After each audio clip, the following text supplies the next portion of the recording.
Well, hello and welcome to this panel, the EU's challenges in southeastern Europe, the Euro crisis and the soft power of EU attraction. And apologies for beginning a little late. As you can see, we have a very distinguished panel, but I thought I would just give a few thoughts to begin with. It was exactly a year ago that I think that I heard Milan Rochen, the predecessor of Mr. Kalujarovic. I'm sorry, now I'm embarrassed. Okay, the current Montenegrin foreign minister, who said that it was thanks to the soft power of the EU, he didn't exactly use the word soft power, but that's what he meant, that Montenegro had effectively done more in 1 year in terms of reforms than it would have done in 10 years otherwise. But that was a year ago, that was then, and this is now. Where are we now? The other day, Mr. Jelko Kacin, the Slovene rapporteur in the European Parliament for Serbia, visited Belgrade, and Mr. Dacic, the Prime Minister, said that he was fed up with foreigners coming to lecture Serbia on what to do. He didn't specifically mention the EU, but I think that we could generally take it as read that the EU could be part of the foreigners that he was talking about. Having said that, it appears that Serbia, despite this quite tough rhetoric, has nevertheless agreed to a deal which will allow Kosovo and Serbia to participate, hopefully amicably, or amicably up to a point, in meetings together. So let's see whether we're talking about a question of let's listen to what I say or listen or watch what I do. And I suspect it's going to be a case of watch what I do. Of course, it's hardly surprising that in the last year or so the EU's power of attraction would appear to have declined. And yet, we heard Mr. Berisha earlier on saying yet again that Albania was dedicated to EU integration. The process continues, and all countries say that they are still dedicated to EU integration. Montenegro is moving forward. Croatia is, of course, joining next year. So it's open to question, really, whether the soft power of EU attraction in the Balkans is really declining, as people say, or whether people say it's declining, but actually in real life it is continuing. But you didn't come to listen to me to give answers. I don't know the answers, so we're going to turn to our panel. And first off is Mr. Hashim Thaçi, the Prime Minister of Kosovo. So everyone is going to talk for about 7 minutes. Don't be too long. And then we'll open it up and try and make it as lively as possible. So over to you, Mr. Thaçi. Thank you very much, Tim. Të nderuar miq, yes. Okay. I will continue in Albanian language. Thank you. It's okay. It's okay.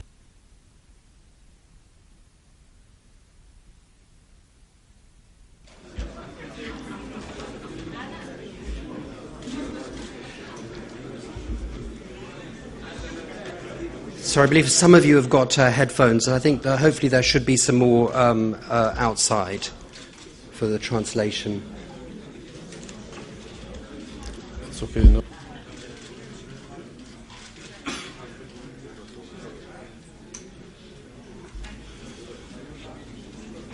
Okay, shumë gjëra kanë ndryshuar rëndësisht që për jetësimit bashkimit evropian, si shtëpi evropianëve të përzgjedhur 2 dekada më herët.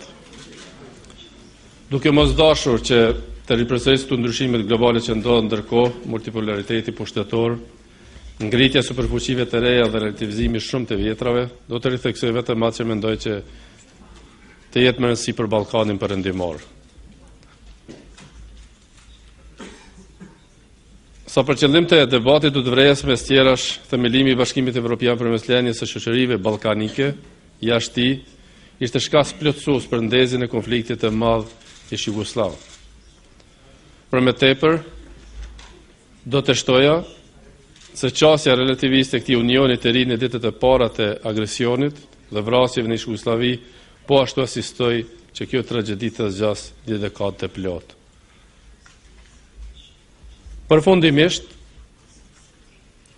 sot, 20 vjet më vonë, procesi shumë i ngathë dhe vështirë i antarësimit të shteteve të reja ballkanike në këtë union vazhdonte mirëmbaj frymën e rivalitetit rajonal, e mungesës së bashkëpunimit dhe për më tepër, sikur në rastin e Republikës së Kosovës, vështirësimin e normalizimit të marrëdhënieve qendrore me Republikën e Serbisë.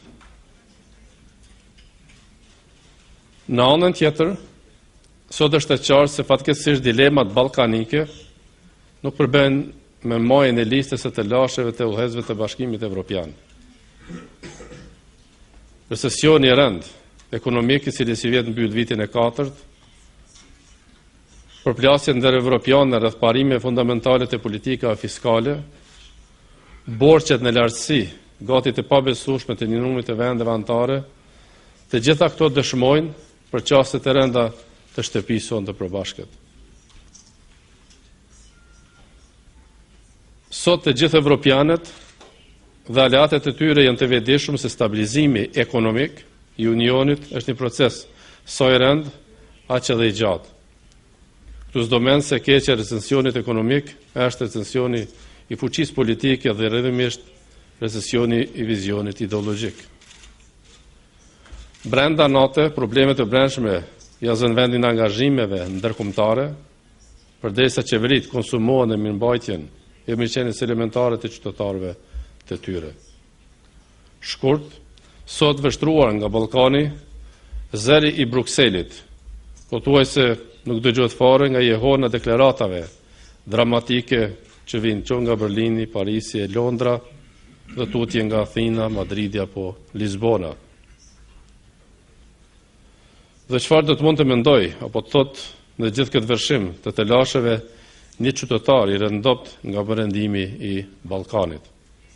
Çfarë duhet i besoj ai, i cili tash e 20 vjet jeton në një shpresë të vetme se antarësimi i vendit e tij në Union do t'i jap fund frikës dhe pasigurisë për të ardhmen.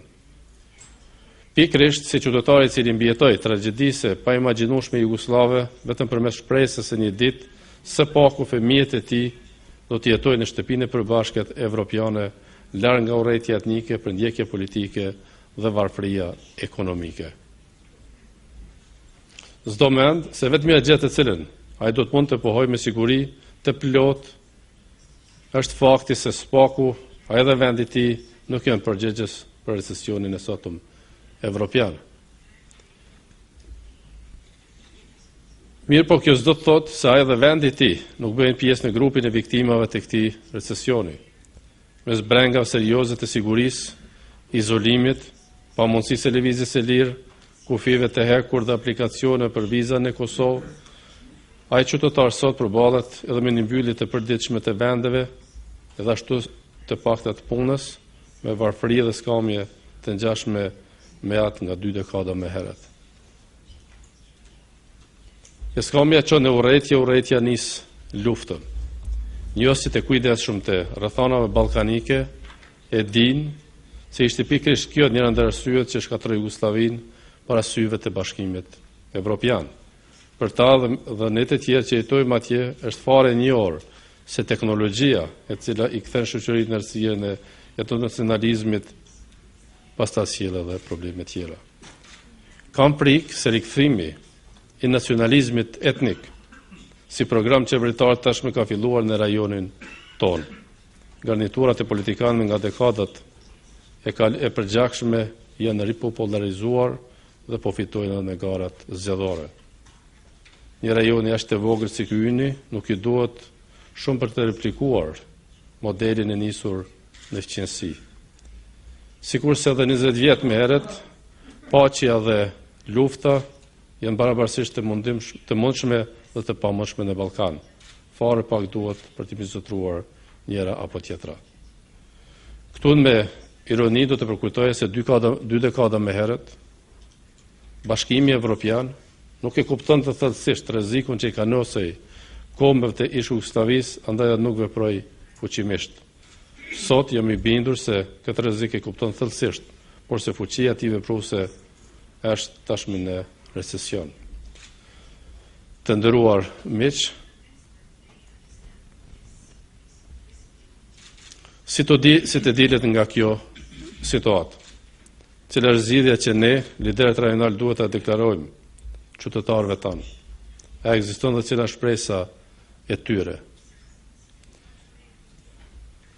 Pak gjë të re do të mund të shtonte në këtë temë të madhe një përfaqësues i një shoqërie ende të brishtë dhe të vogël çfarë është sot Republika e Kosovës. Mirë po, ai që mund të rrethëksoj sot janë disa parime modeste, duke shpresuar që në Brukselin e sotëm ka ende energji dhe forcë për të përballur me sfidën ballkanike. Motivacioni i shoqërive dhe për shtetet që aspirojnë në ndërsimin duhet të jetë me konkret. Vetëm ato qeveri që përmbushin në tërësi ndryshimet dhe reformat fundamentale politike dhe ekonomike mund të kenë qasje në përkraje politike dhe fonde zhvillimore. Standardet antarësuese duhet të jenë të njëjta për të gjithë. Kompromiset e rënda evropiane në Ballkan për hir të stabilitetit politik janë treguar të dëmshme dhe kundërproduktive. Shtetet që nuk përfilin marrëveshjet rajonale dhe realitetet e reja politike nuk mund të përkrahen barabarësisht me ato që vazhdojnë të tregojnë nga dëshmëri për të kalimin e problemeve ndërfqinësore. Fitimi i statusit të kandidatit nga ana e Republikës së Serbisë dhe refuzimi i liberalizimit të vizave për Kosovën e pati vetëm një rezultat: rikthimin e nacionalizmit etnik në pushtet në Beograd.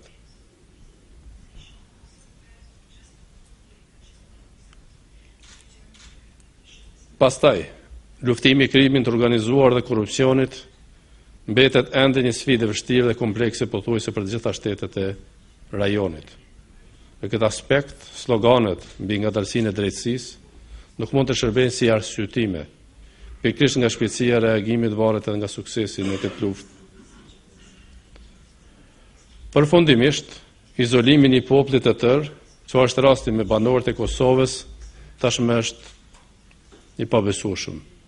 Përkundër të gjitha përpjekjeve marrëveshjet rajonale, plotësimit të kushteve e standardeve të kërkuara, Republika e Kosovës nuk ka të drejtë ende të lëvizdirshëm në kontinentin e vet. Sot shteti ynë është i vetmi në gjithë Ballkanin që mbetet i bllokuar dhe i paralizuar nga pamundësia e lëvizjes. Me shumë vonesë dhe vështirësi, më në fund ne kemi marrë udhërrefyesjen për liberalizimin e vizave dhe jemi pothuajse në fazën e fundit të përmbushjes së gjitha kritereve teknike që kërkohen nga Komisioni Evropian. Unë duhet besoj se në momentin që ne i përmbushim këto kritere, Brukseli nuk do të vonohet për të marrë vendimin e duhur por të vonuar përheqjen e viza për qytetarët e Kosovës për të mundësuar lëvizjen e tyre të lirë në Evropë. Thank you very much. Thank you.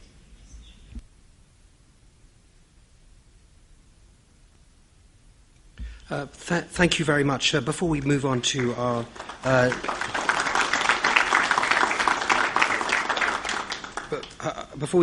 our next speaker, I think I should ask you whether you would have made such a gloomy speech a year ago.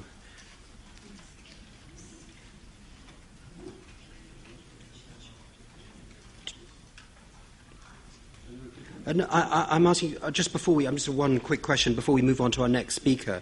Would you have made such a gloomy speech a year ago, or do you think that the situation has changed quite dramatically in the last year? You said the voice of Brussels has hardly been heard.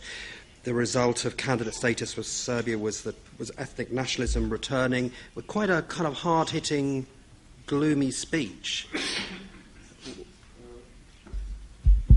even last year, you know that we started the dialogue between Pristina and Belgrade. And as Pristina, we are very correct and very flexibility and very creative. We achieved 7 agreements between the Republic of Kosovo and Serbia, and the dialogue was led from the EU.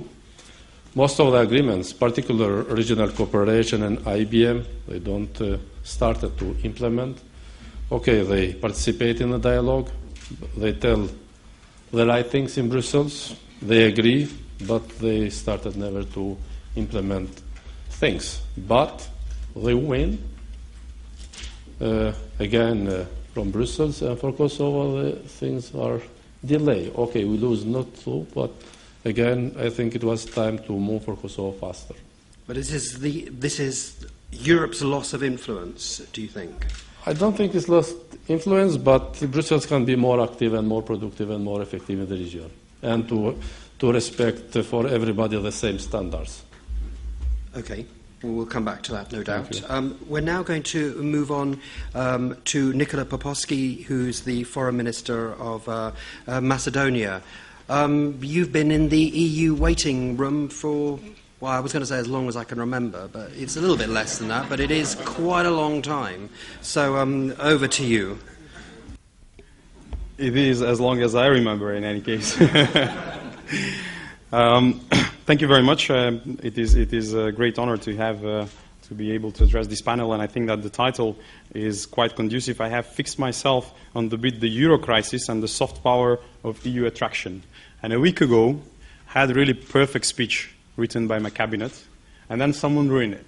What has happened is that we had a European company deciding to invest in Macedonia, and during the opening lunch, where there were a lot of business people in Macedonia, the investor said, one of the reasons that I have decided to come to Macedonia is because you are not part of the Eurozone, but you have a macroeconomic policy that is as stable as one can wish for. So that was a shock. I mean, it would have been a great shock to tell it in front of a foreign minister, but it was even a bigger shock because he said that in front of business people in Macedonia. And they said, the guys who are telling us from morning till night that we need to work, that we need to deliver, that our main objective is joining the European Union, heard someone else coming from elsewhere saying, well, this is an asset. But how naive one needs to be in order to believe that this is the right perception of the things? I think very naive. And this is also proven, and I think that it is confirmed by the polls that we are practically doing on a weekly basis on support for joining NATO and EU. And it happens that I'm representing probably the most Europhilic country ever on earth, because 90% has been the lowest threshold that we ever reach in terms of supporting joining the European Union. But there is a very good reason for that.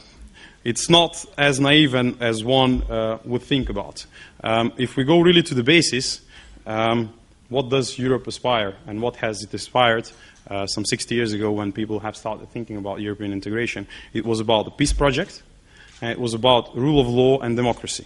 These are the same things that we are hearing roughly every day on our media, and this is what reflects as a symbol to our citizens when we are discussing European issue. These days are a little bit different. These days are times of economic crisis. Well, we have seen some weaknesses in the European Union, and one might believe that this is not the right moment to join a club which has certain problems that are appearing on the top of the agenda and actually are visible on the surface. Based on historical facts, that is wrong as well. The largest enlargement waves have happened in deepest crisis in European history. Just think of the first wave. And Tim happens to be from the United Kingdom. United Kingdom was one of the 3 countries that have joined the European Union back in the 70s. That was the time of a petrol shock. I can't remember because I wasn't born at that time, but people say that was a terrible crisis. And Europe has really touched the bottom. As a matter of fact, the entire world has touched really the bottom after the World War II. The following waves have also happened in times of deep crisis. In the 80s, we had 3 countries that were emerging from hard dictatorships and were aspiring Europe because they had these same ideals: a peace project, a rule of law, and democracy. It has driven the changes that they have made thanks to these same ideals. If you keep going back in the 90s when 3 wealthy nations have joined the European Union, that was also a tricky situation because very few people were able to predict which direction will Europe as a whole take after the turbulences of the beginning of the 90s. So on, and now I still tend to believe that the fact that we are facing an economic crisis in Europe should not be a factor that should affect the European agenda, and certainly not the enlargement project. I would say that there is an even stronger argument in this part of Europe, which is Southeast Europe, where you traditionally have a large number of the countries here have multi-ethnic, multi-religious, multinational components. And I think that for this sort of societies, this European integration component is even more important. It is quite obvious that in any national political scene you will have divergences. My grandfather used to say that if you have 3 persons in the room that agree on everything, it means that only one is thinking. So it is quite logical that you do have differences on a number of issues, but as it has been proven on the Macedonian case, European integration is the topic number 1 where practically no one disagrees that we need to do everything we can in order to join that club, because that guarantees a better future. I would say that there is also the other side of the coin, and that is what happens if the process loses the credibility. I think that the price that is generally paid by losing this credibility is extremely high. We have seen that Europe traditionally reacts on crisis and does very well, or we tend to believe it does very well, crisis management. But in very few cases we have seen anticipative measures that have helped to take the right path while there was a risk to take another one. I think that in Macedonia we have experienced that sort of challenges, which have shown that having a common denominator, which is Europe, and us part of it, can be a success story. The lack of it generally provides more space for radicalization, provides more space for uncertainty, and certainly increases the likelihood of having troubles. I believe that it is about critical time to focus a little bit on this credibility issue, because we might be experiencing some debt crisis, fair enough. Confidence can go up and down on open markets regarding a banking system, but it is very difficult to revert it when this happens at the level of multi-ethnic, multicultural, multinational societies, as we have in the Balkans. I fully agree with our Montenegrin friends' view that thanks to Europe, you can do much more than you would do without it. And we have tested it on our case.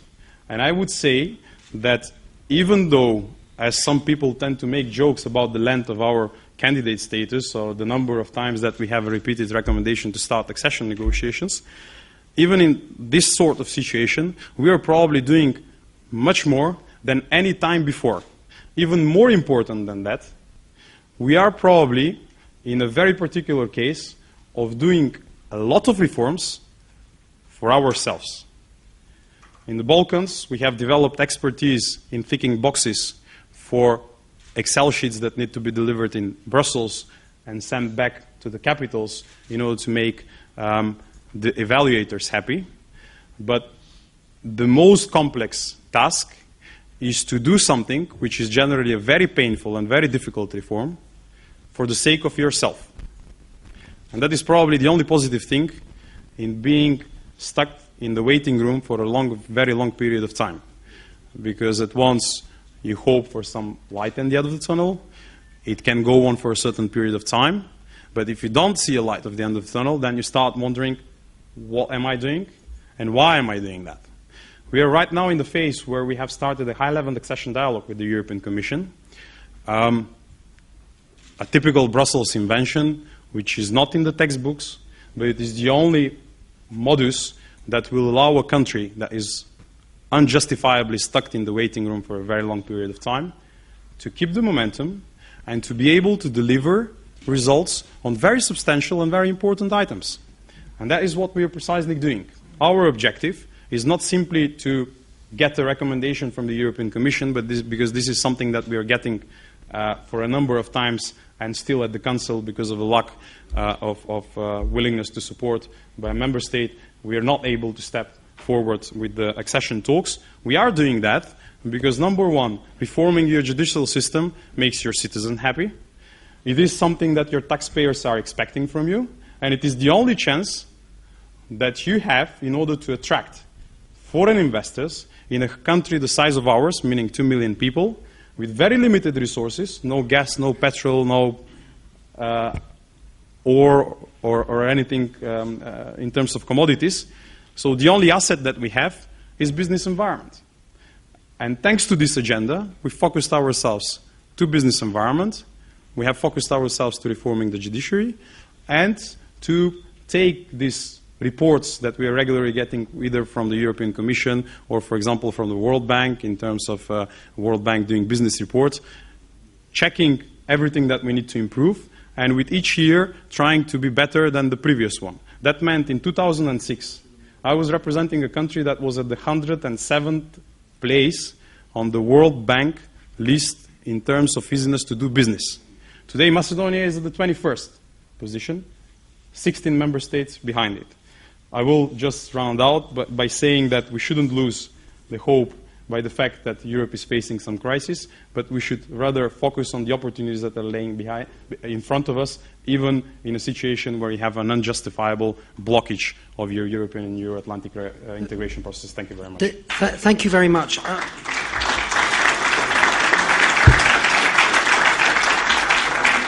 I've got a very brief question, just ignoring the well-known quarrel of Macedonia and Greece. To what extent has Greece affected this credibility, as you've mentioned? I mean, if I was a Macedonian, I might think to myself, what is the point if we are told that the whole process of joining the EU is for ourselves to create a modern state, but here was a supposedly modern state which was apparently completely rotten from within? And likewise, to what extent is Greece becoming a problem for you, that people look at Macedonia and think, Greece was a Balkan country, or is a Balkan country, but it was a Western country since 1947 or 49, and it was still a rotten country from within. How does that affect credibility? But briefly. I think credibility is affected very negatively. People see that there is a country that is a candidate country and is blocked, and that fulfills, for example, the Maastricht criteria for a number of years. And on the other side, you have a country that is blocking that country, is part of the club, but is fulfilling a little bit less. These are legitimate questions. Does it help us or not? Definitely not. It doesn't help us for two reasons. One is the economic one. Macedonia and Greek economy are very well tied, and Greece is one of our major trading and investment partner. And two, for a political reason, because practically no energy these days is spent in Athens in order to overcome a blockage that has become number one by reflex, and number two, costless. What does it cost Greece to block Macedonia? What are we going to do about it? I think the only argument that goes against this is that Greece will definitely gain in terms of stability, of economic prosperity, and that will help the entire region, because the message will be, you deliver, you get where you want to be. In this case, the credibility is really challenged because it hasn't happened with Macedonia for a number of years. All right, thank you very much. Now we're going to move on to Miroslav Lajčák, who's Minister of Foreign Affairs of Slovakia.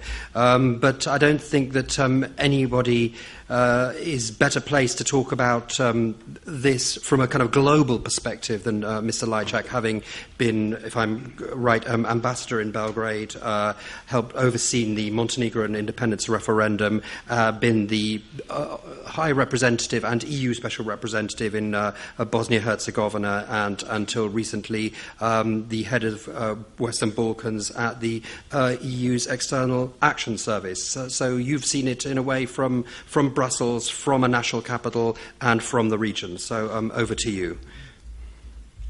Thank you, Tim. I played the role of devil's advocate yesterday at the opening panel, and I'm going to do the same now to stimulate the discussion here. Of course, the European project has yet to be accomplished, and it will not be accomplished until and before all the countries of the Western Balkans will join the European Union.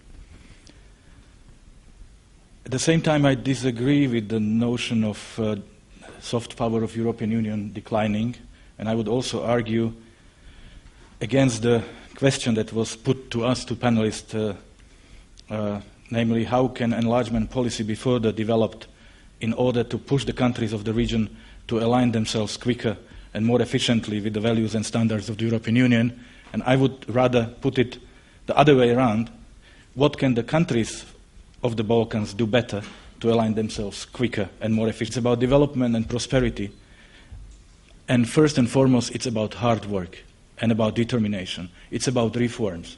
And there is, whatever are the issues or the conditions in the European Union, if there are crises or there is not, there are no impediments, there are no obstacles to the candidate countries to do the reforms, which will bring them closer. It's not about the European Union getting closer to the countries of the Western Balkans. It's about you getting closer to the standards of European Union, which will make you, as I said, compatible. And the membership comes as a logical consequence, as a rubber stamping of the standards you have achieved through your hard work and through your reforms. European integration is not about pushing someone into something. It's not about enforcing something upon the countries. It's really about the motivation, commitment, and determination that has to come from the countries that have declared that they want to become members of the European Union. European Union offers the perspective to live in a peace, in stable environment with the highest level on this planet of the protection of human rights and living standards. There are millions of people in other countries of this world, Ukraine, Georgia, Moldova, who would die to have the perspective to join the European Union, but they don't have this perspective. And we can speak a lot about the crisis in the European Union. Still, I would wish to have someone from this audience who will tell me that there is a better perspective. There is an existing community of countries that can offer you more than the membership in the European Union offers. I don't think so. Plus, European Union is a global player. Being a member of European Union for countries of our size, including mine, gives you the opportunity to sit at the main table where the global issues, the issues that affect you ultimately, are being discussed.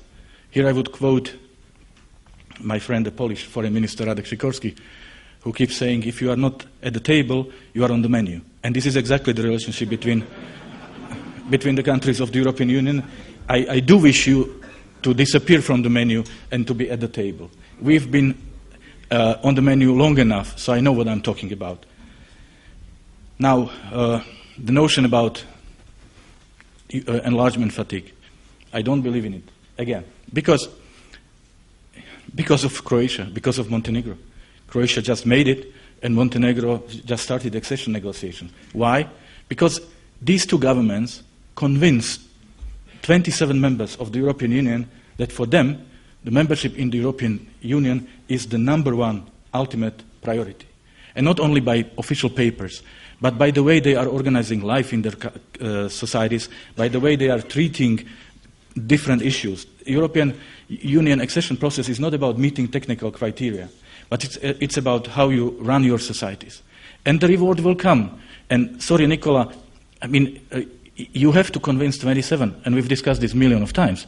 And I've been in a number of European councils, and it's never been that 26 were voting for and one country was voting against. It's not that. And these are the rules of the game. Unless you have convinced all the members of the European Union, you will not be invited. Of course, I'm fully aware of all the negative consequences, but this is as easy as I say. So we don't have to reinvent the wheel. The process is here. The enlargement process is clearly defined. It must be based on conditionality, on meeting the conditions. Technical conditions, but at the same time, not to forget about the political aspects, which are more important, as a matter of fact.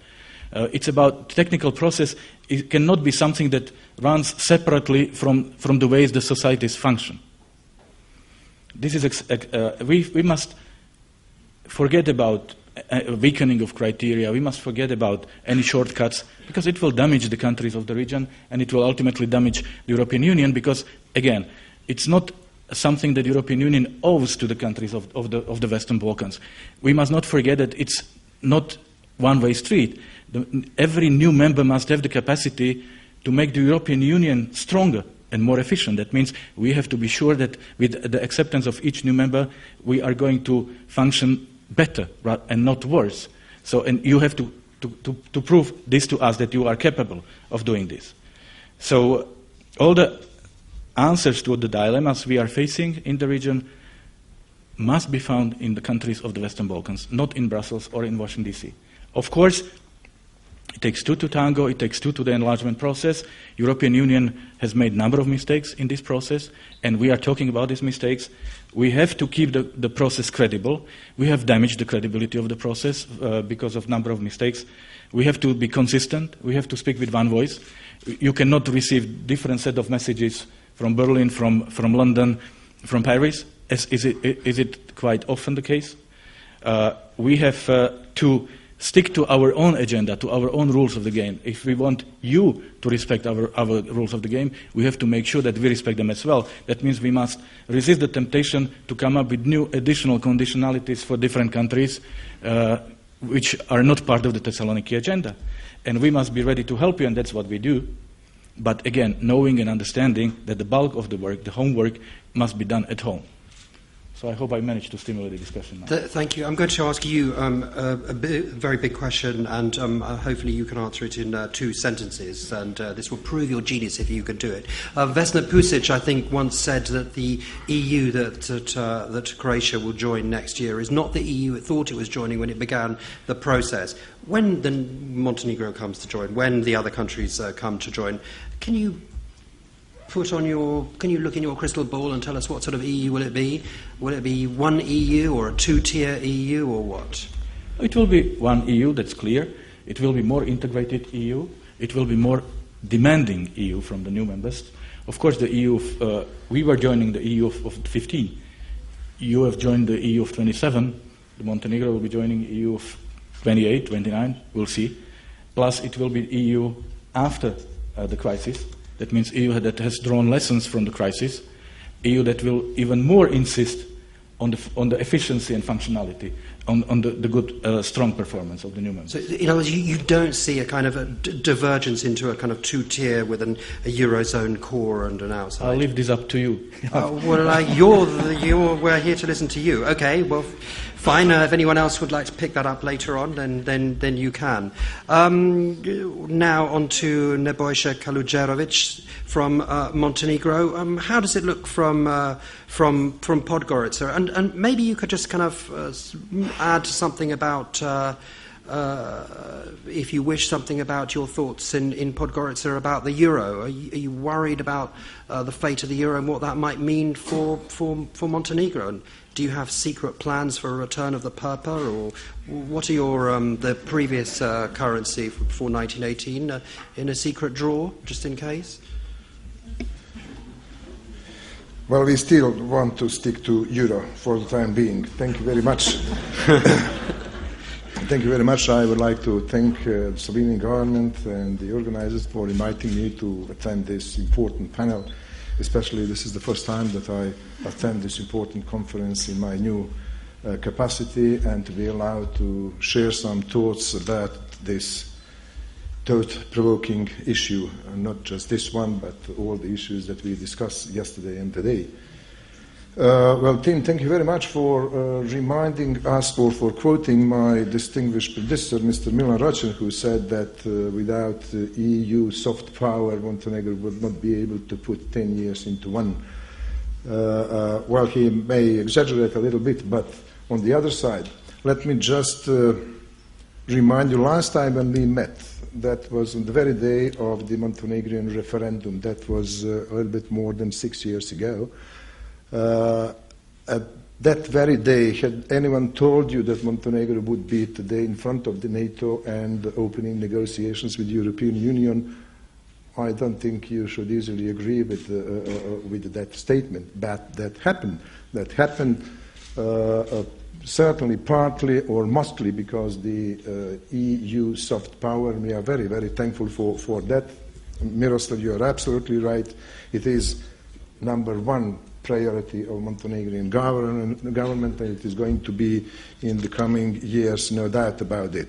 So I wanted to share some thoughts, some ideas with regard to this, as I said, thought-provoking issues. First, that I would like to say, well, we all recognize that Euro crisis is very grave, but on the other side, the enlargement process, in our view, must go on despite and because of it. Everyone is affected by the crisis. This is the biggest crisis since the Great Depression, affecting everyone inside Europe, outside Europe, and in the Southeast European region globally. So we all feel the consequences of this deep crisis.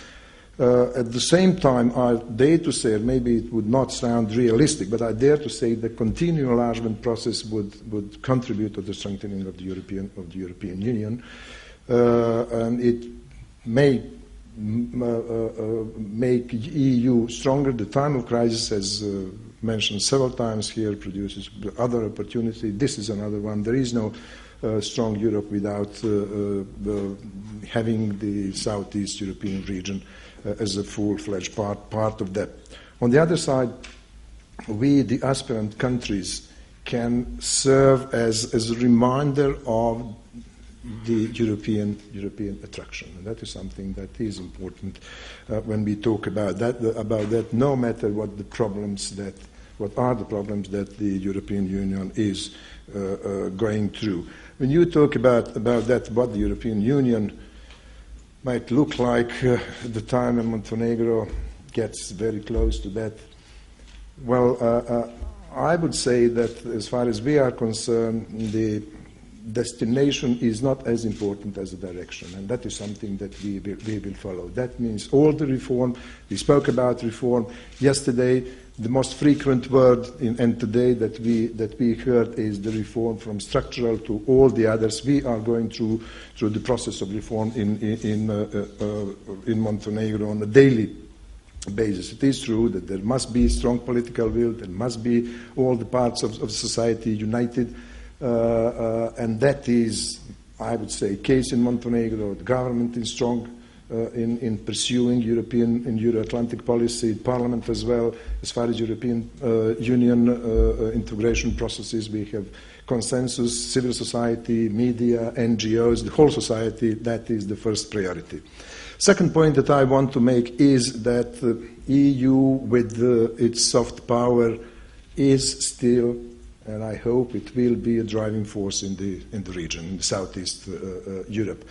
Take a look at the situation in all the countries. Maybe some of them are not quite satisfied with the involvement of the European Union in trying to resolve different problems that we are facing. But on the other side, we think that the strong European drive in all the countries in the region is there, and we shall continue.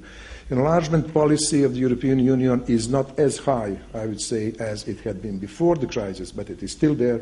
Commitment is there. Thessaloniki, Zagreb, and Sarajevo, I would say, all the commitments are still there, and we just need to continue. From our point of view, it is important that the whole process goes uninterrupted. It cannot be stopped or, how to say that, unnecessarily slowed down. It is important that the whole process must have its own clear direction. Third, with respect to Montenegro, well, I would say that we can serve as an example of the vitality of the enlargement process. We are now first in the line, in the pole position, if I may use that expression, and I believe that Montenegro represents a true example of the transformative power of the European Union. I mean, whatever we do and whatever we face on a daily basis in the government, we are really deeply involved in the whole process of joining to the European Union, different phases in different areas. The final point that I want to mention is that the whole process is a two-way process. So everyone needs to take its own part. European Union on their own side, and I just mentioned that they honored their own political commitment from Thessaloniki to Sarajevo, and the Montenegrin case the last couple of months is clear evidence that confirms that. Everybody needs to do its own homework. It's not an easy task. I think that the Croatian case and Croatians would say something about that. We are just about to face everything, but we are ready to do so. We are fully aware of all the processes that are in front of us. We are fully aware that it's not going to be an easy task. We are fully aware that there are quite a lot of problems that cannot be overcome overnight, but we need to focus on that if we want to get there. Direction is not direction is important rather than destination. Well, on the other side, the European Union, we would really like to see them standing firmly behind the enlargement policy, and if I may say so, to avoid mixed messages that would weaken its own soft power. And in conclusion, let me just quote Chancellor Merkel, who recently said that Europe is a matter of the heart, and it is important to keep the European dream alive. I dare to say again that the new members will provide new and fresh energy for the heart of Europe, and that the enlargement is one of the key pieces of the dream of the United Europe. As far as Montenegro is concerned, we will try to do our best. Thank you. Thank you. Just will you say a word about the euro and how worried you are for your? I mean, being a user of the euro, although not part of the eurozone. Well, it is. Yeah, that's true. We are the user of euro, and we've been quite satisfied with that so far. You know that we introduced Deutschmark at the time when we used that measure as a self-defense measure against Milosevic's regime and printing money and everything else. Then, when the euro appeared, we simply were in a way forced to continue doing so. I know there are some problems, Central European Bank and some member states, but so far so good. When the time, we are fully aware of the consequences that euro is now facing. We'll see how we shall deal with that when the time comes. And when the time comes, when we be closer to the European Union, that question definitely will be taken. Then we will see how to approach Maastricht criteria. We were fair enough before the crisis, fulfilling, I think, two or three of them before everything went wrong. But we'll see. It is not just a question of Montenegro at that time. We need to be involved with the European Union. In other words, it doesn't sound like, or you're not going to tell me whether you and maybe Kosovo as well, being in a similar situation, has got a secret plan B in case the euro collapses. Plan B is Perper, but it is too expensive. It is not yet secure as we would like to see. But there is always alternative. But there is an alternative. We are not thinking yet about it. You're not thinking about it. Okay, well, fine, we're not thinking about it. Fine, okay, well, I don't think I will reveal too many secrets if I say that we're now handing over to Vesna Pusic, the Foreign Minister of Croatia, and of course Croatia is joining on the 1st of July 2013, barring anything unforeseen, and I don't think I will be revealing any state secrets if I say that we discussed a piece in the Daily Telegraph, the British Daily Telegraph this morning, in which the Mayor of London, who has just been on holiday in Croatia, says that Croatia should under no circumstances join the euro, which it is technically committed to doing by joining. But I think actually, well, I won't put words in your mouth, but I don't think I'll reveal any secrets by saying it's actually not a problem which is really presenting itself at the moment. But over to you. Thank you, Tim. There's no immediate and present danger of Croatia joining Euro, since we don't meet the Maastricht criteria.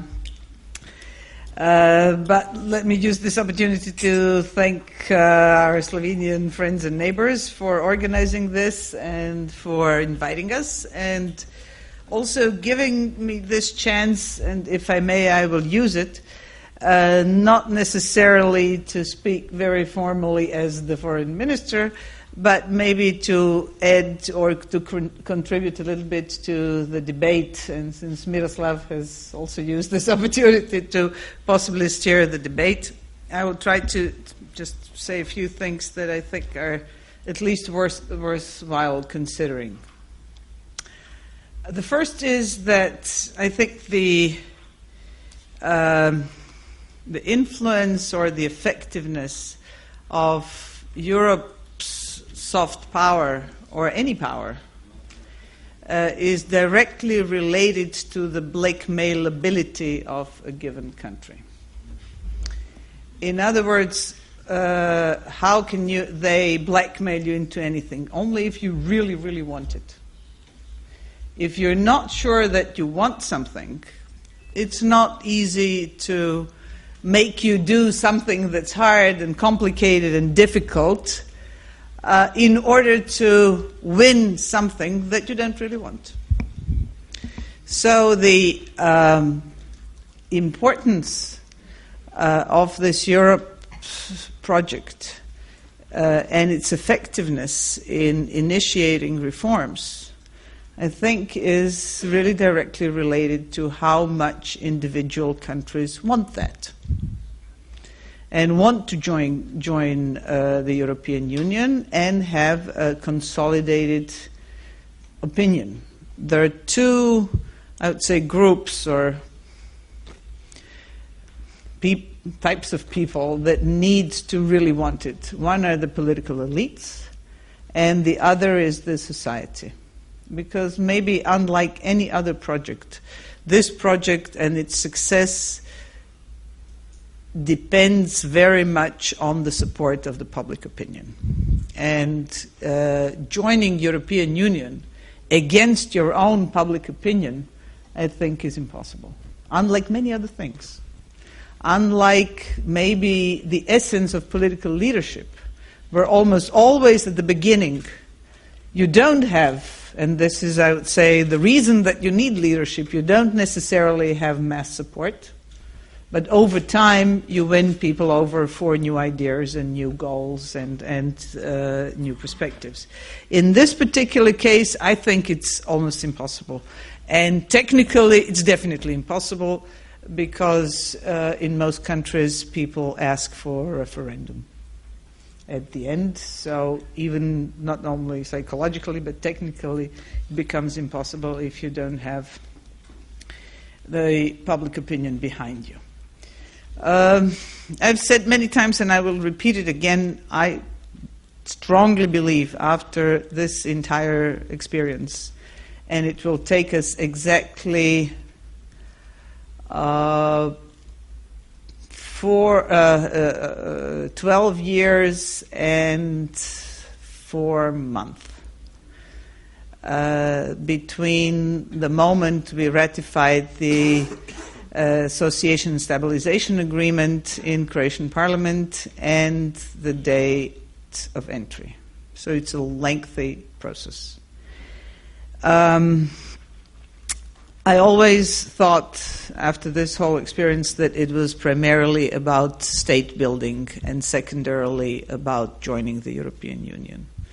For us, it was definitely a blueprint and a shortcut and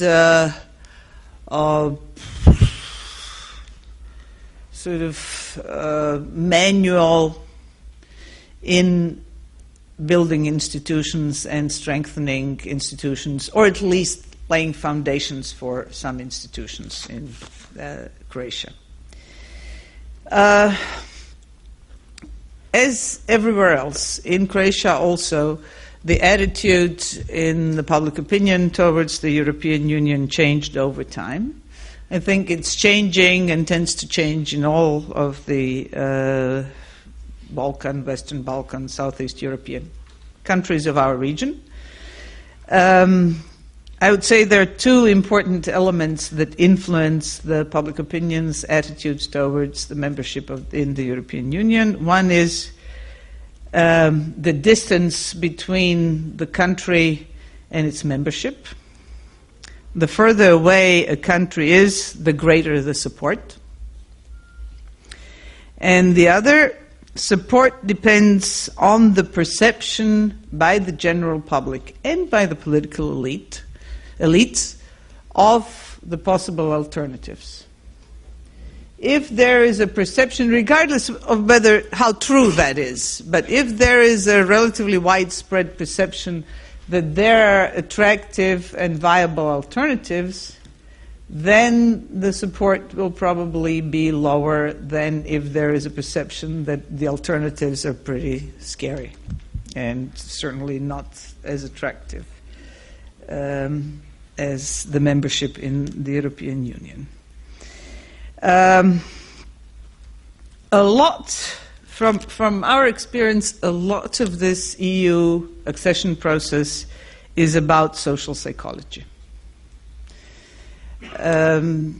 We tend to think it's about politics, we tend to think it's about economy, but I would say a lot of this is about the perception of the general public of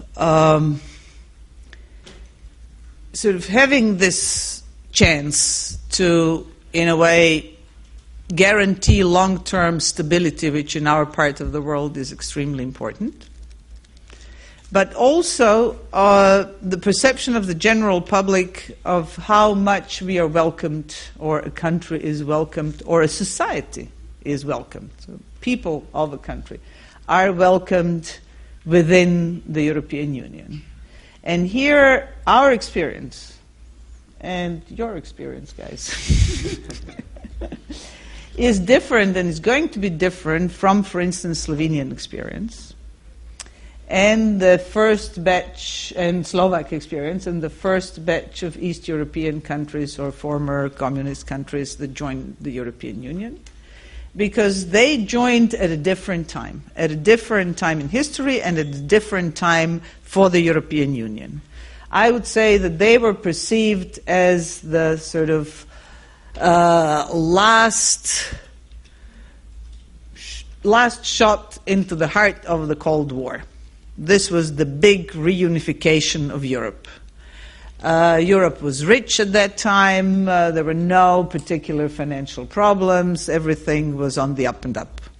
We are joining at a very different time. Europe is very focused on its economic problems. It has economic problems. We are definitely not seen as the end of the Cold War. We are seen as a troublesome region of Europe who nobody's quite sure what to do with, but somehow needs to be stabilized and somehow needs to sort of be integrated. The question also that we are faced with is, as far as we are concerned, and as far as sort of the global situation is concerned, what does the European Union want? Does it want to recover economically and continue as is? Or does it want to recover economically and at the same time become an important political global player? I would say for us, we would opt for going in the direction of becoming an important, politically important global player. But for that, it is very important to know and to lead a policy and politics towards this region, which understands why certain criteria are imposed, what is going to be the effect of that, how are you going to go about securing your own southeastern part. And this is, no doubt, Europe's southeastern part. From what I can see, And I think a few people have already mentioned this, nobody is too interested anymore in taking the lead or taking the responsibility for changing things in Southeastern Europe. Everybody's interested in this becoming more stable and working, but basically only if there are countries in Southeast Europe that can lead this and take the responsibility for that, and then partner up with some other EU bigger member states or the United States or somebody else who has actually been present in the region over the last 20 years. But in that sense, I don't see that anybody would want to be that much involved in the region as they used to be in the past. So I think that to a large extent this is a good thing and a little scary thing. It's actually up to us to a large extent. Euro crisis, is it scary? It is scary, of course. I mean, people are watching this and they don't make a big difference between the Euro member states and the European Monetary Union and the EU. I mean, they just see there are these horrible things happening in the EU member states. However, Croatia had its referendum for membership in the European Union when we were watching every night riots in Athens on television. Now, it's not easy to explain, this is because of the Eurozone, and we are not joining the Eurozone, we are actually joining the European Union. By the time you've explained, the referendum is gone. However, we got a little over 66%. Which I think is a solid and good result. It's not like at the beginning when we were over 80, but it's not like some were predicting and some opinion polls were showing in the process of accession and negotiations when we came as low as 39%. So, even if you come that low, don't be scared.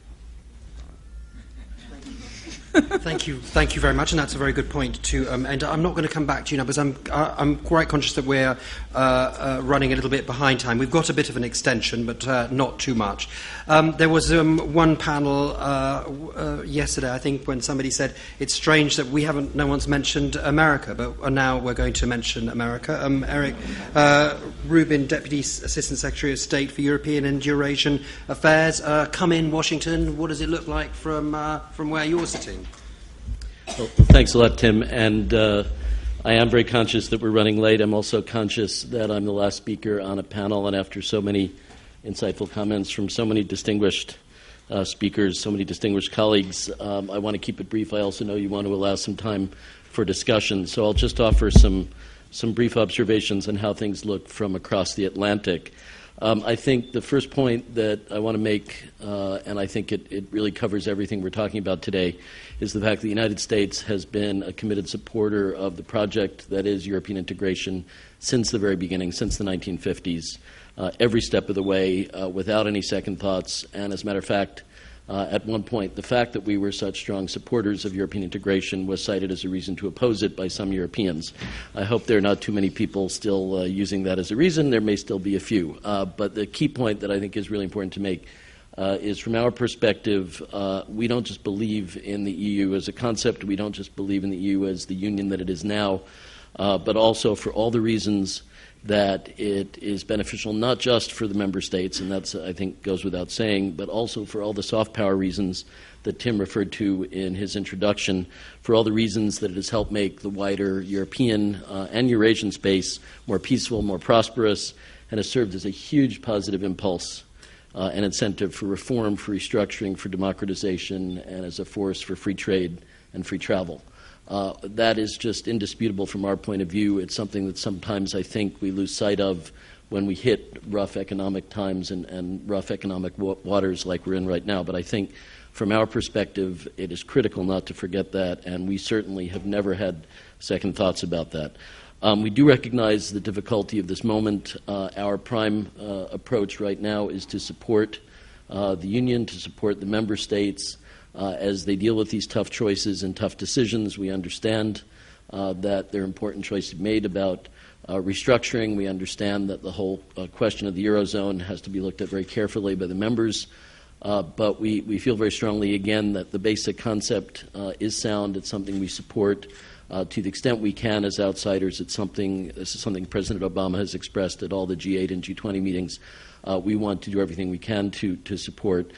We do feel very strongly, and President Obama is a strong personal advocate of finding the right balance between growth and austerity, between finding ways to get our fiscal house in order, as Secretary General Gurria and Director Chakrabarty were talking about yesterday, which is critical, but also finding a way to get growth, to get a way of creating jobs, especially for young people, and austerity alone will not do that. All of these questions we know have tremendous impact on this region, and as someone who first wrestled with the problems of this region more than 2 decades ago, watched Yugoslavia disintegrate, and then worked on all our efforts to help assist the peoples of this region to put the pieces back together. I think it's really important for us to take a step back and look at the progress that's been achieved, look at the fact that a panel like this, obviously, as several speakers mentioned, would not have been possible 20 years ago. As a matter of fact, we have 3 countries participating in this panel that didn't even exist as full members of the international community 20 years ago. I think that alone is an enormous achievement. And I think the peoples of all the countries of Southeastern Europe are better off. There's no question in my mind. Overall, there have been sometimes 2 steps forward, 1 step back, but in general, the direction has been consistently toward progress, toward better lives for all of the citizens of the region.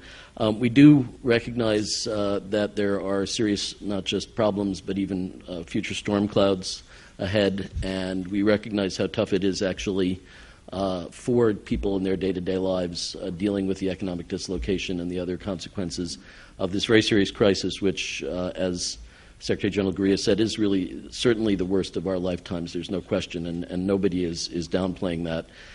So I think one of the things that we feel very strongly about is the importance, despite these difficulties, of recommitting to both regionally here in Southeastern Europe and more broadly to the project that's European integration, to make a commitment to ourselves, but also to make the cases to our voters and taxpayers. And I think that's something that both Minister Poski and Mr. Pusic referred to. This doesn't work if the voters and the taxpayers don't buy it. And they only will buy it if you make a really strong and honest case, recognizing the difficulties. The Croatian example, I think, is very relevant when voters have to make a decision, watching on their TV screens every day just how bad it is, even when you've been in the European Union for over 30 years. So I think that candor has to be there, but also the fact that we have to make the effort and sell this, not because it's some product we want to sell, but because it is the best possible way forward. I also think from our perspective that we and our allies and partners in NATO and the EU have to do everything we can to continue to be committed to the thing we started 20 years ago in Southeastern Europe, to avoiding what's known as Balkan fatigue, which are not very popular words, and which thankfully I will say I feel very positive about this, certainly from an American perspective, from the perspective of Washington, looking at the continuing consensus in the United States from both major parties in the Congress, in the executive branch, to the commitments we've made here to seeing this through and to making sure that the things we started, the incomplete projects, are not left unfinished, that we don't walk away.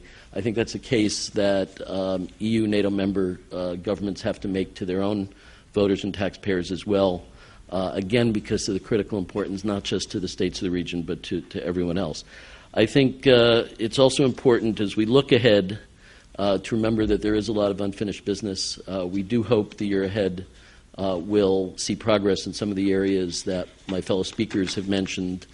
Certainly hope to see full independence for Kosovo, followed by full membership for Kosovo in all major international organizations and in the international community as a whole. And that obviously can only come through a fair and final agreement with Serbia, and that's something that we not only have not given up on, but something that will be a major priority for us to try to assist with, if at all possible, this year. We do agree with Minister Popovsky that it is by far past time for Macedonia and Greece to work out more than 2 decades of arguing over this issue, and to see Macedonia able to move forward to full membership in the Union, and to not continue having to have this argument. And that's something we'll be as supportive as we possibly can. And in Bosnia-Herzegovina, I think it is critical that we do everything we can to break the impasses that exist and, again, move toward a lasting, durable, stable future for Bosnia. And that's something that will be a major imperative for us and a major priority. I have to agree with Minister Lajčák that there really is no better alternative for all the countries of the region, for Europe, the Euro-Atlantic Committee writ large, than the path that we've embarked on. That doesn't mean that sometimes there won't be other alternatives considered, but I think it will come back to the fact that all the blood, sweat, and tears that have gone into this really have arrived at a package of organizations and ties and community that really is the best way forward. But it reminds me a little bit of the famous line that Winston Churchill said about his American cousins, that he was very proud of us because at the end of the day he could count on us to always do the right thing, although it was almost always after having tried every other possible alternative. And I think that applies sometimes in this case as well. But there is a clear positive path forward. I really do think we recognize that there are other alternatives been tried, but I think the overwhelming advantages of integration are clear to us, but I think more importantly will be clear to the voters, to the peoples of all of the member states, the aspirants, and I believe at the end of the day that case will be made successfully, and the United States will certainly continue to be there all the way along the way to support that. Thank you very much. Great, thank you very much. We've got a little bit more time. Minister Popovsky has to leave, unfortunately. But let's make this short and snappy. Let's have a selection of questions or comments, brief questions or comments from the audience. And don't forget to stand up and say who you are. Okay, is there a lady over there?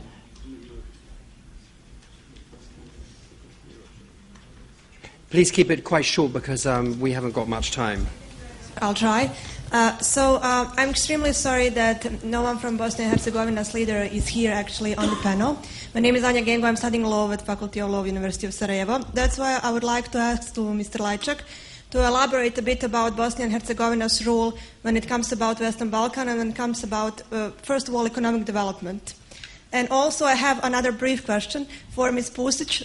Since Croatia is about to enter the European Union, I would like to ask you what is going to happen with Croats in Bosnia and Herzegovina. Mr. Josipovic has promised that they will keep the citizenship that they have, but will they have some benefits from entering the European Union? Thank you. Okay, thank you. Who's next? We're going to just go. I think we don't have time to come backwards and forwards, so we're going to have a selection of questions and then people will come back. Yes, over there. Thank you. My name is Mila Tanaskovic. I come from Serbia. So my question is more or less just to follow up with Anja's question. So for all the panelists, where are your colleagues from Serbia and Bosnia and Herzegovina today? Even though I know I should ask probably that question in Belgrade today, but I'm going to do that tomorrow. And on a different topic, thank you for Her Excellency Ms. Pusic for saying that you actually pointed out some of the problems that European Union is facing. So my brief question is not whether Balkan states are ready for the European Union, because we've heard the readiness and eagerness and so on, but whether if the European Union is actually ready for the Balkan states nowadays. Thank you.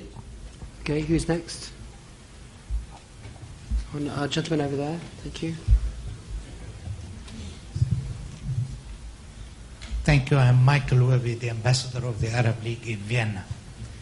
In the conclusion, after listening to the distinguished Prime Minister, Deputy Prime Minister and ministers, I would like to know your conclusion from their discussions whether is the soft power of Europe or clever power or strong power? Thank you. It is a very short question. This is for me, a question for me. Oh, Yeah. okay. All right, well, I will... Fine. Okay, next question for anyone? Fine, well, if there's no one putting their hand up, Mrs. Pusic, there was a question or two directed at you there, and especially to, also to you, Mr. Lajczak, but Mrs. Pusic, quickly. Thank you. Everybody who has Croatian citizenship will keep Croatian citizenship. So after Croatia joins the European Union, everybody who has Croatian citizenship will still have that. But there are people, actually quite a big number of Croats in Bosnia-Herzegovina who have dual citizenship. As far as Croatia is concerned, we think that for the stability of the region, it's very important to have Bosnia-Herzegovina as a country consisting of three ethnic groups or peoples, Bosniaks, the Serbs, and the Croats. That it's very important that the Croats stay there. They will obviously stay there if they see some kind of perspective for themselves and future for themselves in Bosnia-Herzegovina, and if they see a realistic stake in that future. So we see as Croatia's interest to work as Bosnia-Herzegovina, not only with Croats or specifically with Croats, but with Bosnia-Herzegovina as a whole, in helping it sort of move forward towards better functioning institutions and on its way forward towards NATO and EU membership. And actually we are starting this month with training of civil servants on very, I would say, technical issues such as phytosanitary standards and, I would say, integrated border management and the reform of the judiciary as sort of partnership in institution building. So, in short, we hope these Croats and everybody else will stay in Bosnia-Herzegovina and help build a sort of European Bosnia-Herzegovina, a country that can join the European Union, and we would certainly see it as being in our interest to be partners there. Is EU ready for the Balkan states? In short, in this form in which they are today, no. They have enough problems of their own.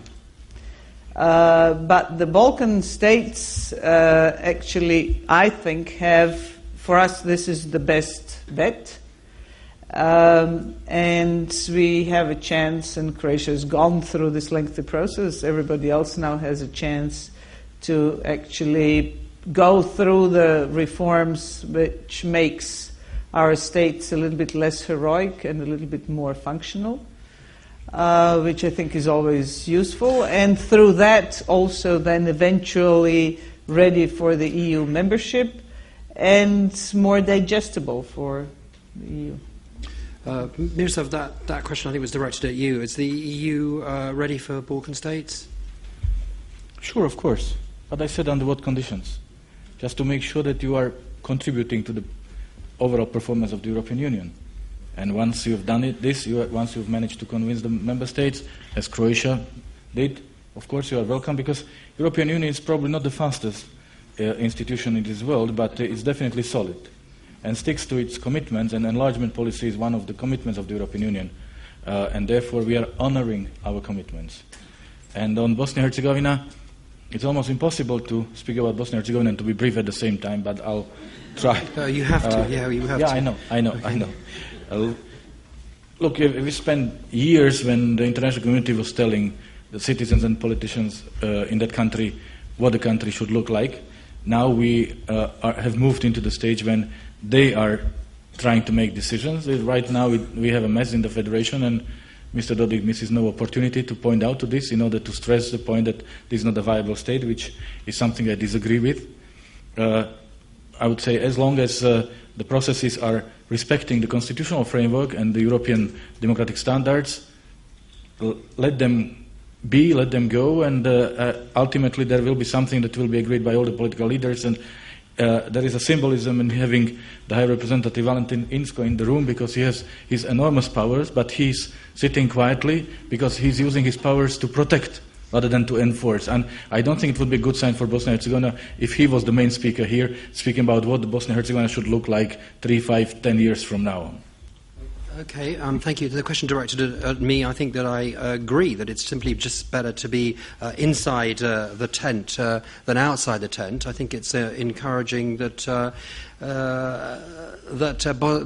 Western Balkan states haven't lost heart more than they have already. In fact, the enthusiasm appears to remain. There was been a range of there's been scepticism that we heard, but no one thinks that there is a viable alternative. And of course, you're betting on the future. What will the EU look like in 10 years' time? I mean, it's better to be in than out. Although I do think that it's possible that in 10 years' time the EU will be a different organisation. I mean, we can talk. This is not the time to talk about it, but it's quite possible that we'll have an inner core, a harder EU inner core, and an outer core, which may include countries like Britain and maybe Balkan countries. But I don't know. I mean, but still, I think that it's interesting that the enthusiasm for membership still remains. Now we've got literally about 3 minutes. Has anyone else got a question or comment? This is your last opportunity. Otherwise, I'm going to say that that's it. Has anyone else? Well, would you like to come back? You didn't have a second word. Have you got anything else to say? Would either of you two like to come back, Mr. Rubin? Mr. Kalud? I'm not going to do it again. I'm stumbling on it again. Would you like to say something else to finish up? Would you like to have another word before we finish?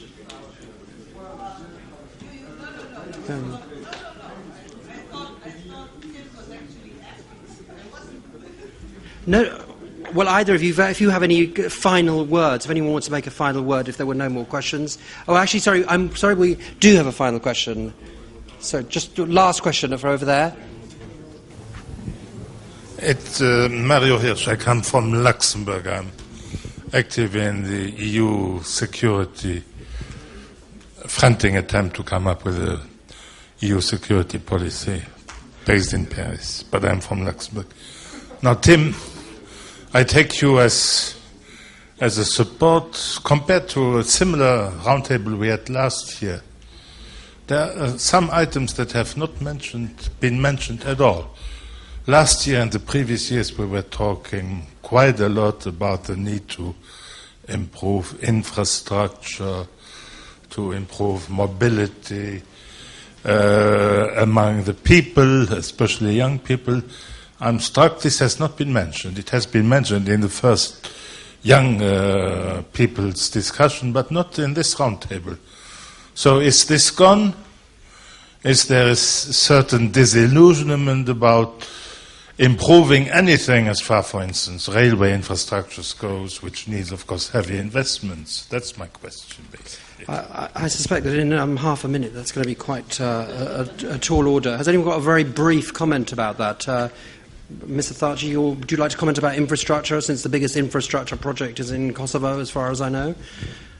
Yes, since we declared independence, we started in the big infrastructure too, even to start to build the highways, and now we work very strong in the highway from Albania, from the border of Albania through Pristina, the border to Serbia, and we will start very soon, even from Pristina direction to Macedonia, to Shkup. This is our opportunity that we have now, because we are not part of EBRD, and we have not what we do with our budget. But I am very encouraged because the foreign investors, they come in Kosovo, and Kosovo's new states release a country of new opportunities, and these opportunities they use because the country is a country of security for investors.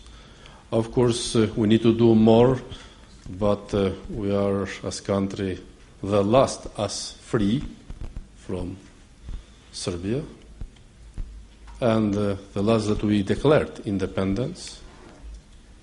And now we have more than 90 recognitions.